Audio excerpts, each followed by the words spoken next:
తాకట్టులో ఉన్న బంగారానికి తక్షణ విముక్తి. ఈ రోజు మార్కెట్ రేట్ క్యాష్ మీ చేతిలో. శివ గోల్డ్ కంపెనీ, మీ నమ్మకానికి మా హామీ.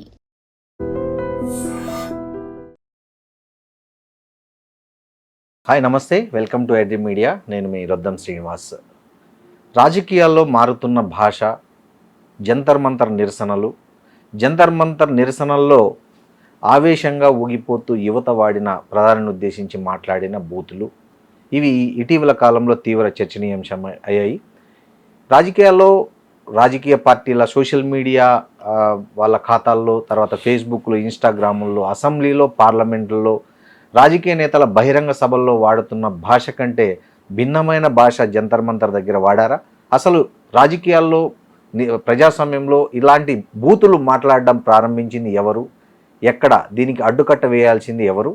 అడ్డుకట్ట వేసే పరిణామాలు ప్రస్తుతం భారతదేశంలో ఉన్నాయా? ఇలాంటి అనేక అంశాలపై ప్రముఖ సినీ నిర్మాత, సామాజిక విశ్లేషకులు తమ్మారెడ్డి భరద్వాజ్ గారితో మాట్లాడడం. Sir, good morning sir. Sir, ఇటీవల జంతర్ మంతర్ దగ్గర జరిగిన నిరసనలు ఏవైతున్నాయో ఆ నిరసనలో కొంతమంది యువత ఆవేశంతో రెచ్చిపోయి చాలా అన్పార్లమెంటరీ వర్డ్స్ వాడడం జరిగింది ప్రధాని మోదీ గారిని ఉద్దేశించి.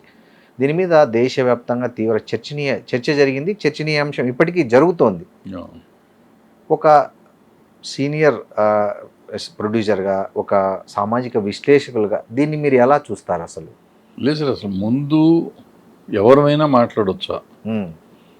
వాళ్ళు జంతర్ మంతర్లో మాట్లాడిన వాళ్ళే తప్పు అంటే మొత్తం గత 15-20 ఏళ్ళుగా అసెంబ్లీల్లో కానీ, పార్లమెంట్లో కానీ, వాట్సాప్ మెసేజ్ల్లో కానీ, లేకపోతే పొలిటికల్ మీటింగుల్లో కానీ, పబ్లిక్ మీటింగుల్లో కానీ మాట్లాడుతున్న రాజకీయ నాయకులు, ప్రధానమంత్రి దగ్గర నుంచి మామూలు ఎమ్మెల్యేలు, కార్పొరేటర్ల దాకా వాళ్ళు మాట్లాడే భాష, లేదంటే ఈ సినిమా యాక్టర్ల ఫ్యాన్స్ మాట్లాడుకునే భాష, అది కుల సంఘాలని తిట్టుకునే భాష, ఇవన్నిటికి అసలు మనకి ఫుల్ స్టాప్ పెట్టాలి. ఒకటి తప్పు, ఒకటి రైట్ కాదు. ఒకటి తప్పు అయితే మిగతా అన్నీ కూడా తప్పే. తప్పు ఏదైనా తప్పే. సో నేను చేస్తే తప్పుగా, నేను చేస్తే రైటు, నువ్వు చేస్తే తప్పు అంటే కరెక్ట్ కాదు. ఇప్పుడు ఈ అరెస్టులు కూడా అట్లాగే జరుగుతున్నాయి. ఇప్పుడు నేను ఏదైనా బూత్ మాట్లాడితే నన్ను అరెస్ట్ చేస్తున్నారు. మరి మీరు మాట్లాడిన బూత్ సంగతి ఏంటి? మీ బూత్కి మీకు దాన్ని ఇస్త్రీ చేసి ఉతికేసి ఆరేసారు, తీసేసారు. సో ఇది చాలా తప్పది. సో దీన్ని ఎలా చేయాలి? ఇప్పుడు ఎవరైనా కానీ ముఖ్యమంత్రి, ప్రధానమంత్రి దగ్గర నుంచి ఎవరైనా కానీ, ప్రధానమంత్రి గారికి కూడా స్టేట్మెంట్లు ఉన్నాయి కొన్ని, యూట్యూబ్లో కనపడుతున్నాయి. ఆయన మీద కూడా ఆయన చాలా. సో ఇవన్నీ మనం హద్దుల్లో ఉండాలి అనేది చాలా అవసరం ఎవరైనా కానీ. నేను ఒక ముఖ్యమైన పదవిలో ఉన్నాను కాబట్టి నేను మాట్లాడవచ్చు, మామూలు మనుషులు నన్ను మాట్లాడకూడదు. ఇప్పుడు మనం బంతి గాడ కొడితే తిరిగి మన దగ్గరికి వస్తుంది కదా సార్. సో నేను అనకూడదు, నువ్వు అనకూడదు. అందరం ఒక డెకోరం మెయింటైన్ చేద్దాం అనే పద్ధతి ఉండాలి అన్ని పార్టీలో. ఇది ఒకళ్ళనే మాట్లాడుతాం కదా. సో అందరూ ఈ పర్టికులర్గా ఈ ఎలక్ట్రానిక్ మీడియా, ఇది సోషల్ మీడియా వచ్చిన తర్వాత బూతులు అనేవి బాగా పెరిగిపోయినాయి. దాంట్లో వాట్సాప్లో పెడతారు, ఫేస్బుక్లో, ఇన్స్టాగ్రామ్లో పెడతారు, యూట్యూబ్లో పెడతారు. ఈ మధ్యకాలంలో బీపులు వేస్తున్నారు. ఆ మధ్య బీపులు కూడా వేసేవారు కాదు యూట్యూబ్లో, అట్లాగే పెట్టేసేవారు. సో ఇవన్నీ ఆగాలి. ఎందుకు మనం సంస్కారహీనంగా ఉంటున్నాము? మన సంస్కారం ఎక్కడికి పోతుంది? ఈ చదువుకున్న వాళ్ళు అందులో వాట్సాప్లో పెడుతున్నారంటే ఎంతో కొంత చదువుకున్న వాళ్ళే, అంతే కదా సార్. వాళ్ళు దాంట్లో పెడుతున్నాళ్ళు. వాళ్ళు అంత బూతులు ఎలా మాట్లాడుతున్నారు? ఎక్కడ మనం వినని బూతులని పెడతారు దాంట్లో. వాళ్ళే కొన్ని ఖాయం చేస్తున్నారు కొత్త బూతులు. అట్లాగే దీంట్లో కూడా ఫేస్బుక్లో పెడతారు, యూట్యూబ్లో రీల్స్ చేస్తున్నారు బూతులతో. సో క్షమించకూడదు నా ఉద్దేశంలో ఎవరైనా కానీ. ఇప్పుడు పిల్లలు దీంట్లో మన జంతర్ మంతర్ దాంట్లోకి వచ్చేటప్పటికి ఏంటంటే, చిన్నపిల్లలు అంటే ఆడపిల్ల అని అనకూడదు కానీ ఎవరైనా కానీ పిల్లలు, ఆ వయసు పిల్లలు అలాంటి బూతులు మాట్లాడటం అనేది హర్షించదగ్గ విషయం కాదు. 100% మనం ఖండించాలి దాన్ని. అందుకని 15 ఏళ్ళ పిల్లలు మాట్లాడారంటే 75 ఏళ్ళ నేను లేకపోతే 80 ఏళ్ళు నేను మాట్లాడవచ్చా? నేను మాట్లాడకూడదు, వాళ్ళు మాట్లాడకూడదు. అంతే కదా సార్. నాకు సంస్కారం కావాలి, వాళ్ళకే సంస్కారం కావాలి.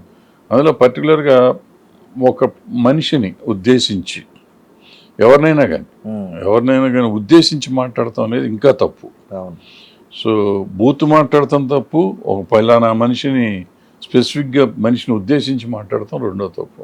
ఈ తప్పులు ఎవరో చేయకూడదు. అది పార్లమెంట్లో చేస్తున్నారా, అసెంబ్లీలో చేస్తున్నారా, పబ్లిక్ మీటింగ్లో చేస్తున్నారా, లేకపోతే జంతర్ మంతర్లో చేస్తున్నారా, ఎక్కడ చేసినా తప్పు. వేదిక ఏదైనా తప్పే. సార్, ప్రజాస్వామ్యంలో నిరసన తెలిపే హక్కు, విమర్శించే హక్కు ప్రతి ఒక్కరికి ఉంటుంది.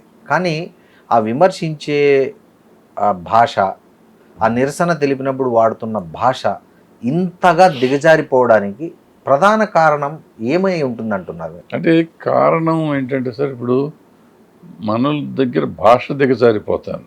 ప్రాబ్లము మనసులో ఉన్న ఒక స్టాండర్డ్స్ దిగజారిపోతున్నాయి. ఓకే.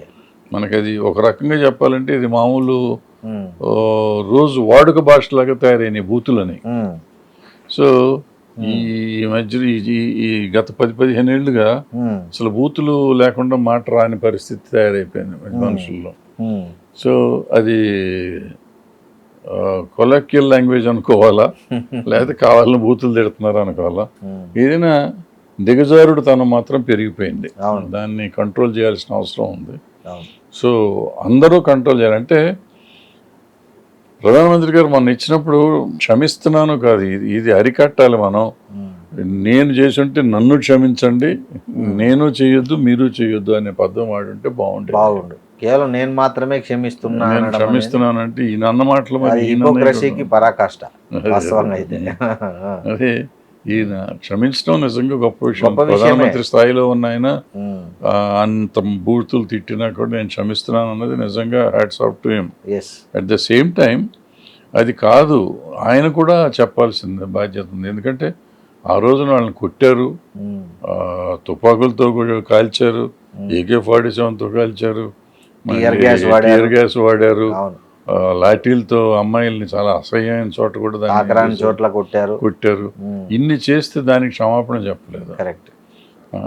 ఆ బూతులు మాట్లాడిన ఒకటి మాత్రం దాని గురించి మాత్రం మాట్లాడారు. ఇది చాలా బాధాకరమైన విషయం.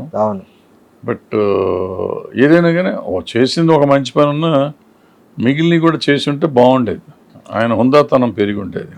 సార్, నాయకులు ఎలా మాట్లాడితే సమాజం అలా మాట్లాడుతుంది.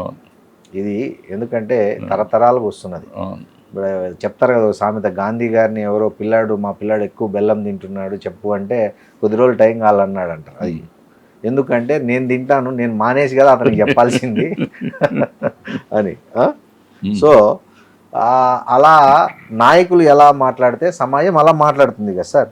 మరి పెద్దల సభల్లో అంటే ఇప్పుడు అసెంబ్లీలో పక్కన పెట్టండి, పార్లమెంట్లో, రాజ్యసభలో కూడా బూతులు మాట్లాడుతున్నారు. పార్లమెంట్ బయట, పార్లమెంట్ లోపల బూతులు మాట్లాడుతున్నారు. సో మేము మాత్రం మాట్లాడతాము అని యువత మాత్రం మీరు మాట్లాడకూడదు అనేది ఎంతవరకు సబబు అంటారు? తప్పది. ఎవరు మాట్లాడకూడదు, నేను మాట్లాడినా మీరు మాట్లాడొద్దు అనే లెవెల్లో ఉండాలి తప్ప నేను మాట్లాడతాను, నా వాళ్ళు మాట్లాడతారు, మీ వాళ్ళు మాట్లాడకూడదు మళ్ళీ దాంట్లో కూడా రూల్స్ ఇద్దరికీ ఉండాలి కదా. అవును సార్. సార్, గతంలో వాజ్పేయి గారు కానీ, పివి నరసింహారావు గారు కానీ, నెహ్రూ గారు కానీ, వీళ్ళందరూ చాలా తీవ్రమైన విమర్శను కూడా చాలా సంస్కారవంతమైన భాషలో చెప్పేవాళ్ళు. జోకులు వేసుకుంటే చెప్పేవాళ్ళు. చాలా తీవ్రమైన విమర్శను కూడా చాలా సంస్కారవంతమైన భాషలో చెప్పేవాళ్ళు. బట్ ఇప్పుడు కంప్లీట్ ఆపోజిట్ అయిపోయింది. అంటే వ్యక్తిగత విమర్శలు, తల్లిని, చెల్లిని, పెళ్ళామును, ఆడోళ్ళను, కులాన్ని, మతాన్ని, వర్గాన్ని, ప్రాంతాన్ని ఇన్నిటిని లాగి నోటికొచ్చిన కూతులు. అంటే ఒక రకంగా చెప్పాలంటే దీనికోసం ప్రత్యేకంగా కొన్ని టీంలే పెట్టుకున్నారు. అంటే ఈ బూతులు జాడి చేయడానికి కొన్ని టీములు పనిచేస్తున్న దౌర్భాగ్యం ఇప్పుడు. అవును. సో ఈ పరిస్థితుల్లో ఈ పరిస్థితిని మనం ఎట్లా అర్థం చేసుకోవాలి? ఇంతకుముందు స్పీచ్లు రాయించుకునే వాళ్ళు ఇప్పుడు బూతులు రాయించుకుంటున్నాం. Correct sir, correct. ఇప్పుడు బూతులు రాయించుకుంటున్నారు సార్. ఎంత పెద్ద బూతు వాడితే అంత గొప్ప అన్నట్లు. అసలు వాళ్ళు సిగ్గుపడడు కూడా అట్లే, అది ఏదన్నా అయ్యి అటు ఇటు అయితే. మరీ చట్టసభల్లో మాట్లాడతాం అనేది అసలు మరీ క్షమించరాని నేరం. అసలు ముందు క్షమాపణల కంటే కూడా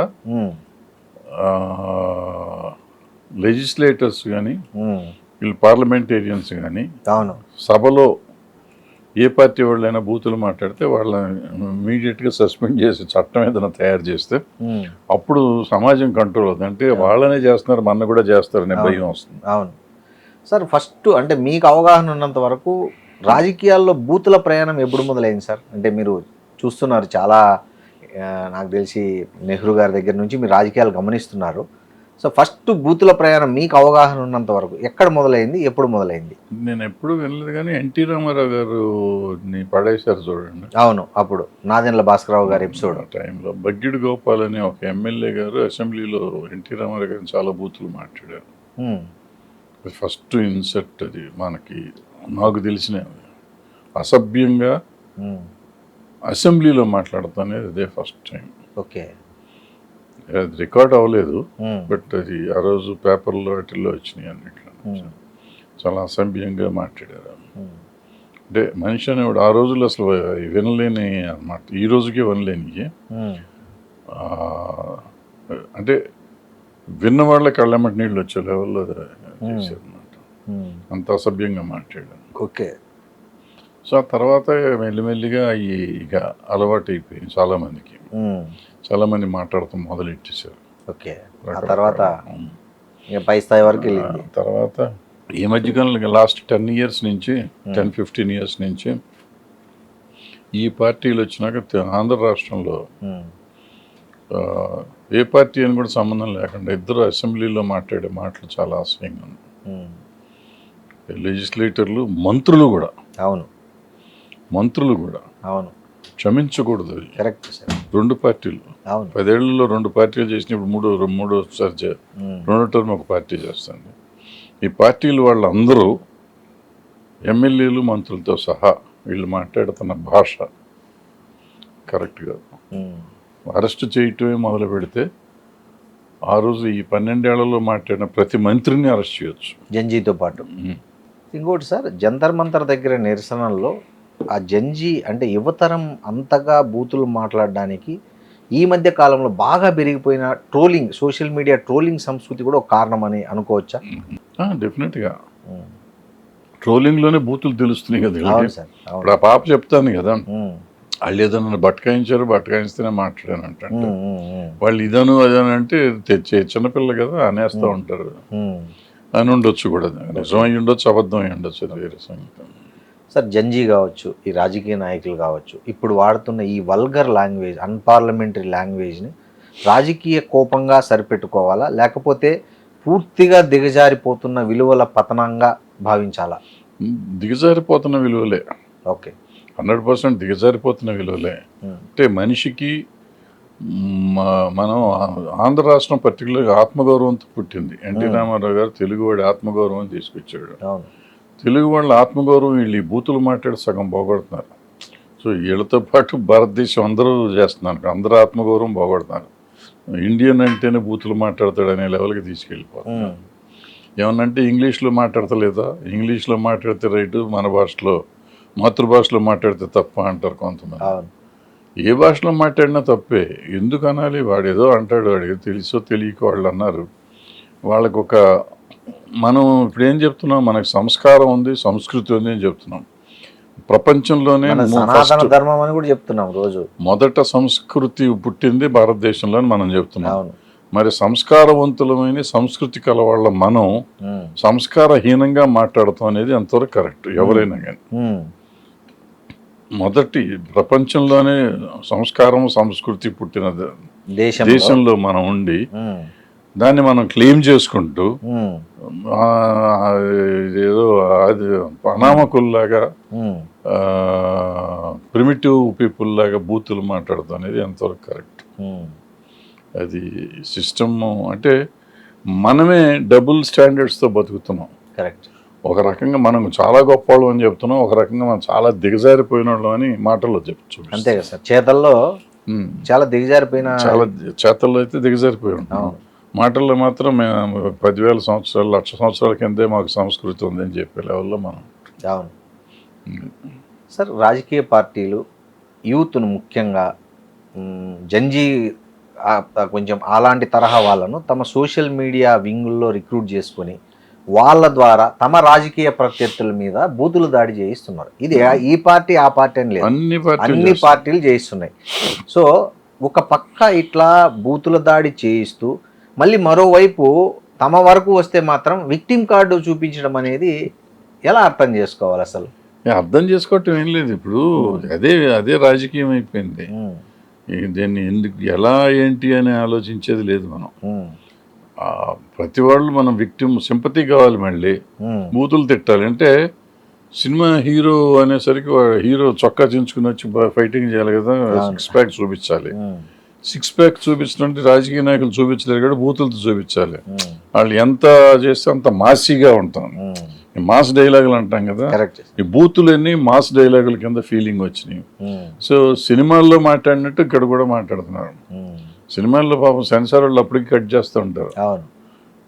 చిన్న చిన్న నీ అమ్మ నీ నా కొడకాలు కూడా కట్ చేస్తున్నారు. అయినా కూడా వచ్చేస్తున్నాయి. అవి మనం అసెంబ్లీలో కూడా మాట్లాడుతున్నాం, పార్లమెంట్లో కూడా మాట్లాడుతున్నాం. అవును. సరే, మీరు సినిమా రంగానికి చెందిన పెద్దలు కాబట్టి అడుగుతున్నా, ఈ సినిమాల్లో కూడా ఈ మధ్య బూతులు, ఈ వల్గర్ డైలాగ్స్ కూడా చాలా సర్వసాధారణమైపోయాయి. ఇంకా విషాదం ఏంటంటే ఈ డైలాగులకు సినిమా హాల్లో చప్పట్లు కొడుతున్నారు. ఇప్పుడు ఆ మధ్య ఒక పుష్ప సినిమాలో వచ్చిన దాన్ని రఫా రఫా అనేది ఎంత పెద్ద కాంట్రవర్సీ అయిందో చూసాం. బయట రాజకీయాల్లో కూడా వాడేసుకుంటున్నారు. అంటే ఈ రియల్ లైఫ్ ప్రభావమే రియల్ లైఫ్ మీద కూడా పడి ఆ బూతులు అనేటివి యాక్సెప్టెన్సీ వచ్చింది ఆ సమాజంలో. వచ్చింది కొన్ని వాటిని యాక్సెప్టెన్స్ కాదు, అది అలవాటు చేసేసుకున్నారు. ఇప్పుడు మనం జనరల్గా ఇళ్లల్లో ఉంటే బూతులు మాట్లాడడం, బయట ఎన్ని బూతులు మాట్లాడి ఇంట్లోకి వెళ్తే మాట్లాడడం. ఇప్పుడు ఇంట్లో కూడా మాట్లాడేస్తున్నారు. అవును, ఆడపిల్లలు ఉన్నారు అనే ఆలోచన కూడా లేకుండా మాట్లాడేస్తున్నారు. ఇంతకుముందు ఆలోచన ఉండి అసలు ఇంట్లో ఒక మాట ఉండేది కాదు. సార్, ఈ బూతుల కాలుష్యానికి అడ్డుకట్ట వేయాలంటే ఏం చేయాలి అసలు? ఏం చేయలేము, సమాజం అటు మారిపోయింది అనుకుని మనం మారాలి అంతే. ఓకే, అంతేనా సార్? సో సినిమాల్లో కూడా దీన్ని కట్టడి చేసే పరిస్థితులు లేవండి. అంటే చేస్తున్నారు పాపం, సెన్సార్ వాళ్ళు చేసే పని చేస్తున్నారు. ఓకే, చాలా వరకు కట్ చేస్తున్నారు. నా సినిమాలో ఒకసారి రాస్కెల్ అంటే కట్ చేశారు. ఏ సినిమాలో సార్? స్వర్ణక్లో, స్వర్ణక్ సినిమాలో. ఓకే, రాస్కెల్ కట్టు. ఓహో, అంతకుముందు నా సినిమా టైటిల్ దొంగ రాస్కెల్.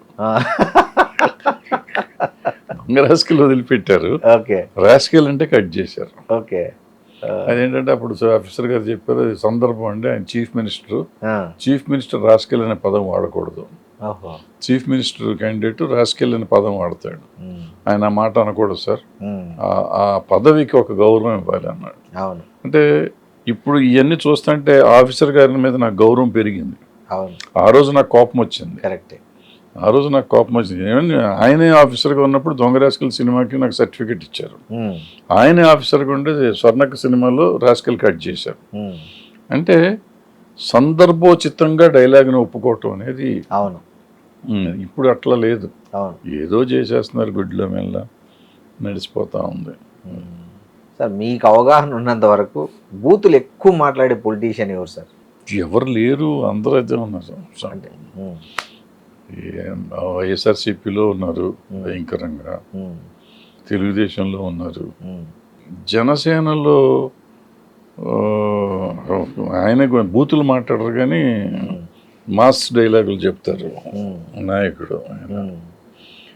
బట్ జనసేనలో ఏంటంటే ఈ వాట్సాప్ బ్యాచ్ కానీ లేకపోతే మామూలు మెసేజ్లు పెట్టేవాళ్ళు మాత్రం చాలా బూతులు మాట్లాడతారు, ఎక్కువ మాట్లాడతారు. ఇక ఆ ఫాలోవర్స్ అందరూ ఇక బూతులేదండి. నేషనల్ పార్టీలను చూసుకుంటే సార్, నేషనల్ పార్టీలో బీజేపీ వాళ్ళు ఎక్కువ మాట్లాడతారు. సనాతన ధర్మం అంటారు, నోటికొచ్చిన వాళ్ళు అసలు అన్ని ఆడవాళ్ళు అంటే ఒక రెస్పెక్ట్ లేకుండా మాట్లాడతారు. మళ్ళీ ఆడవాళ్ళని రెస్పెక్ట్ ఇవ్వాలని వాళ్ళే చెప్తారు. సో బేటీ పడావో అంటారు, బేటీ పడావో బేటీ బచావో అంటారు. అవన్నీ అంటే సంస్కరణ చేయటం తప్పు లేదు, కానీ సంస్కరణిస్తూనే పక్కన దాన్ని ఇంకా న్యూనతాభావం ఇంకా పోకుండా ఉండటం అనేది కరెక్ట్ కాదు. అది పోలేదు, బయటికి వాళ్ళు ఎమోషనల్గా మారటానికి ప్రయత్నం చేస్తున్నారు. సరే, వాళ్ళకి మార్పు వస్తుంది కదా అని సంతోషించాలి మనం. అవును సార్. సార్ విచిత్రంగా ఉమెన్ కూడా మాట్లాడుతున్నారు సార్ బూతులు ఇక్కడ, మీరు గమనించారా? ఉమెన్ కూడా అంటే ఉమెన్ మాట్లాడకూడదు ఏంటి మీరు? వాళ్ళు మనుషులు కాదు అంటే పురుషులైనా స్త్రీలైనా ఒకటే అట్లా కాదు సార్. అంటే వాళ్ళు కొంచెం సంస్కారము సభ్యత పాటిస్తారు కదా, అంటే ఆ డెకోరం అనేది అక్కడ ఈ రాజకీయాల్లో ఉన్న ఉమెన్ కూడా దీన్ని ఒక అంటే అవలీలగా మాట్లాడేస్తుంది మైక్ ముందు, జనం ముందు, వేదికల మీద, ఎక్కడ పడితే అక్కడ. సార్ ఇది ఏంటి, ఇది ఈ కల్చర్ను మనం మారుతున్నాం కదా, మారుతున్న సమాజంతో పాటు మనం మారుతున్నాం సార్. ఏముంది ఇప్పుడు సార్, మనకి ఫ్యాషను, నేను రిలేషన్షిప్లో ఉన్నాను అంటే ఏంటి, నేను ఒక అబ్బాయితోనో ఎవరితోనో రిలేషన్షిప్లో, అమ్మాయి కానీ అబ్బాయి కానీ పెడుతున్నారు. ఓ రోజు నేను విడిపోయాను, బ్రేకప్ అని మళ్ళీ పెడతారు, మళ్ళీ అగైన్ స్టార్టెడ్ రిలేషన్షిప్ అంటారు. అంటే ఈ రోజుకి ఒక అఫైర్ పెట్టుకుంటున్నట్టే కదా. సో ఇవన్నీ అట్లా ఒక పక్కన కోలివింగ్స్ వస్తున్నాయి, పక్కన వన్ నైట్ స్టాండ్ వస్తుంది. వన్ నైట్ స్టాండ్ కూడా ఉంది సార్. వన్ నైట్ స్టాండ్ ఒకటి ఉంది హైదరాబాద్. ఒక సినిమా వచ్చింది కానీ మొగుళ్ళు పెళ్ళాలని మార్చుకోవటం ఉంది, వైఫ్ స్వాపింగ్ ఉంది. తర్వాత అదేదో ఒక యాప్ ఉంటుంది, యాప్లో నొక్కితే మనకు తెలియని మనుషుల దగ్గరికి వెళ్ళిపోతాం ఉంటుంది, అదేదో ఉంది. సో ఇవన్నీ వచ్చేసినాకంటే ఇంత ఓపెన్గా జరుగుతూ ఉంటే మనం మళ్ళీ ప్రాస్టిట్యూషన్ తప్పు అంటున్నాము. మరి ఇదేంటిది? మనం ఒకప్పుడు మనకు శీలం అనేది చాలా ఇంపార్టెంట్ విషయం. శీలాన్ని మనం గౌరవించేవాళ్ళం, శీలం అనేది పవిత్రంగా చూసుకునేవాళ్ళం. ఆ పవిత్రత ఇప్పుడు ఉందా? ఇవన్నీ చేస్తే పవిత్రంగా ఉన్నట్టేనా? అంటే నాకు ఇష్టమై నేను చేస్తే పవిత్రంగా ఉన్నట్ట, అసలు దాన్ని పవిత్రంగా ఉంచితే పవిత్రంగా ఉన్నట్ట? ఇది ఒక చాలా సీరియస్ ఇష్యూ. చాలా డిబేటబుల్ సార్. పవిత్రంగా ఉంటామా, నాకు ఇష్టమై ఉంటామా? అంటే మనకి ఈక్వల్ రైట్స్ కావాలి కాబట్టి ఉండదు. మగవాడు 10 మంది ఆడవాళ్ళతో ఉండొచ్చు, స్త్రీ 10 మందితో ఎందుకు ఉండకూడదు అనేది డిబేటబుల్. నువ్వు చేసేది తప్పు కానప్పుడు నేను చేసేది తప్పు కాదు, కరెక్ట్, దాన్ని నేను సపోర్ట్ చేస్తాను. అసలు పురుషుడైనా స్త్రీ అయినా ఇట్లా 10 మందితో ఉండొచ్చా? రోజు పొద్దున ఒకడిని, మధ్యాహ్నం ఒకడిని, మగవాళ్ళని కానీ మగవాళ్ళు ఆడపిల్లల్ని కానీ మార్చుకోవచ్చా? పూటకు ఒక మనిషితో ఉండొచ్చా మనం ఎవరైనా కానీ? ఇది దాని శీలానికి దానికి ఇంపాక్ట్ ఉందా లేదా? సో ఇప్పుడు శీలం అనేది ఇంపార్టెంటా కాదా? శీలం అనేది ఇంపార్టెంట్ కాబట్టి ఈ బూతులన్నీ అప్పుడు శీలం ఇంపార్టెంట్ కాబట్టి ఆ పదం అంటేనే చాలా తప్పుగా భావించారు. ఇప్పుడు ఎప్పుడైతే ఈ శీలానికే వాల్యూ పోయిందో దీనికి కూడా ఆటోమేటిక్గా వాల్యూ పోతుంది, బూతులకు కూడా వాల్యూ పోతుంది. అదేదో ఒక పాత సినిమాలో చెప్పారు కదా సార్, మన రామారావు గారి హీరోయిన్ను చీర మార్చుకురాపు అంటే అది తీసేసి డైలాగు, చీర మార్చుకురాపు అంటే చూసే ప్రేక్షకుడు లోపల చీర మార్చుకుంటే ఉత్సాహపడతాడనేసి అందంగా తయారై రాపు అని మళ్ళీ తిరిగి రాసి డైలాగు చెప్పించారని ఒకటి విన్నా. అది సో అప్పుడు అంత కేర్ తీసుకునేవాళ్ళు భాష పట్ల, పదాల పట్ల. అట్లా ఇప్పుడు అది కంప్లీట్గా పోయింది, డిగ్రేడ్ అయిపోయింది బాగా. సార్ ఇది ఫైనల్గా ఇది ఎక్కడికి దారి తీస్తుంది సార్ సొసైటీలో? ఏం లేదు, మారుతున్న సమాజంతో మారుతుంది అనుకోవటమే. మనం ఇది భాగం అయిపోతుంది, మనం ఏదో రాతియుగానికి వెళ్తున్నాం అంతే. మళ్ళీ రాతియుగం నుంచి మళ్ళీ మోడర్న్ యుగానికి వస్తాం, వచ్చేటప్పుడు మళ్ళీ మారుతుంది అంతే. రాతియుగంలో ఇట్టాగే మాట్లాడుకునేవారు అనుకునేవారు, ఇప్పుడు వాళ్ళు అట్టాగే అప్పుడు కూడా అంతే కదా సార్. ఏదో కొంచెం బట్టలు కూడా లేకుండా తిరిగాము, మళ్ళీ ఆకులు మూసుకున్నారు, తర్వాత తోళ్ళు, తర్వాత బట్టలు వచ్చాయి. సో మళ్ళీ బట్టలు లేకుండా వెళ్తారు. ఇప్పుడు ఆల్రెడీ మనం లాగులు వేసుకుని తిరగట్లేదా? అవును సార్. మా చిన్నప్పుడు లాగు వేస్తే చిచ్చి పోట్లాడి ప్యాంట్ కోసం పోరాడేవాళ్ళం. ఇప్పుడు నాకు విచిత్రం, ఈ మధ్యకాలంలో మా కమ్యూనిటీలో ఈ పెద్దవాళ్ళంతా లాగులు వేసుకుని కనపడుతున్నారు.